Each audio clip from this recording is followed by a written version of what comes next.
Peace be with you. In our Orthodox Christian faith, the sign of the cross is one of the most important and beautiful prayers. But have you ever wondered what it really means?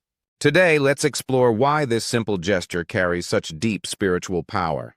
When we make the sign of the cross, we call upon the Holy Trinity, Father, Son, and Holy Spirit. We touch our forehead, then our chest, then our right shoulder, and finally our left shoulder.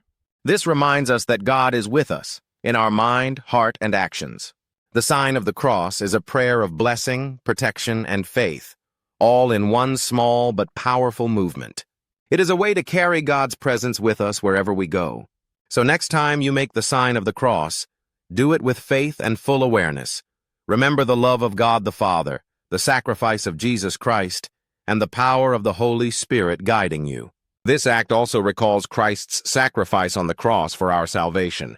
St. John Chrysostom encouraged believers to never leave home without making this sign, saying it protects us from evil and strengthens our faith. If this message blessed you, please share it with others to spread the light of our Orthodox faith. Glory to Jesus Christ. Glory forever. Amen.